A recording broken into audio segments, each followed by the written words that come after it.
teman-teman, dalam rangka memenuhi tugas mata pelajaran sejarah Indonesia, kami dari kelompok 3 kelas 11 MIPA 5 akan mempresentasikan serta membahas tentang masa pemerintahan Thomas Stamford Raffles.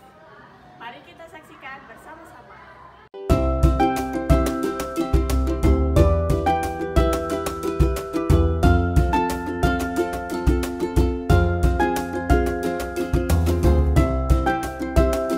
Halo teman-teman, di sini saya akan menjelaskan tentang kolonialisme Inggris di Indonesia pada masa pemerintahan Thomas Stamford Raffles pada tahun 1811 sampai 1816.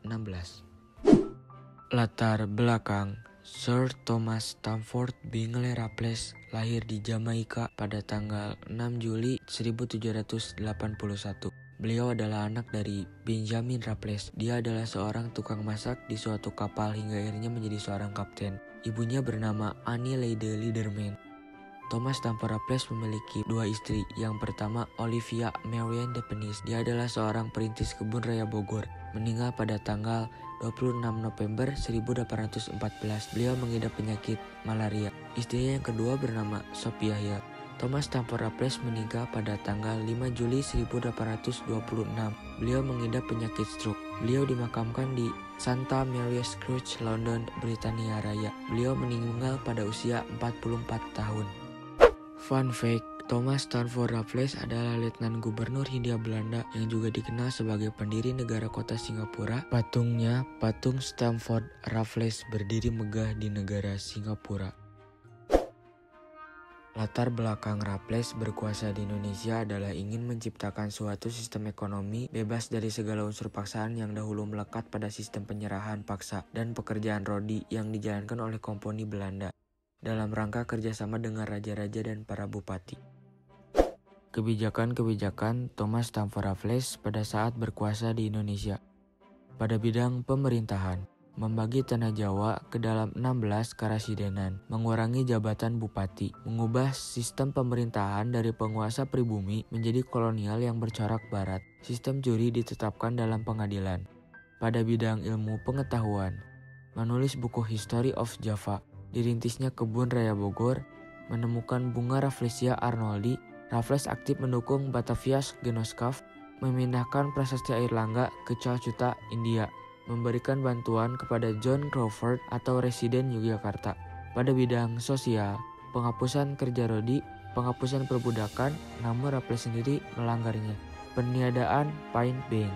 Pada bidang ekonomi, pelaksanaan sistem sewa tanah atau land rent, penghapusan penyerahan wajib hasil bumi, peletakan desa sebagai unit administrasi penjajahan, penghapusan kerja rodi dan perbudakan, penghapusan sistem monopoli. Proses berlangsungnya pemerintahan Thomas Stamford Raffles di Indonesia terhitung sejak 1811, Indonesia resmi menjadi jajahan Inggris sejak masuknya pasukan Inggris ke Indonesia. Pada saat dijajah oleh negara Inggris, Indonesia berada di bawah pimpinan Letnan Jenderal Thomas Stamford Raffles. Ia memimpin pemerintahan Indonesia sejak tahun 1811 hingga tahun 1816. Selama memimpin, Raffles ditemani oleh Badan Penasihat atau Advisory Council yang terdiri dari beberapa orang, yakni Gillespie, Cranston, dan Mung Thihe. Berbeda dengan masa pemerintahan Daendels, pemerintahan Raffles didasarkan atas prinsip-prinsip liberal dengan tujuan mewujudkan kebebasan dan kepastian hukum. Penyimpangan-penyimpangan yang dilakukan oleh Thomas Stamford Raffles pada saat berkuasa di Indonesia. Yang pertama, sistem tanam paksa yang gagal. Thomas Stamford Raffles selaku gubernur jenderal saat itu menerapkan sistem tanam paksa atau kultur stelsel di Indonesia. Namun, dalam penerapannya sistem ini mengalami kegagalan. Yang kedua, sistem sewa tanah yang gagal.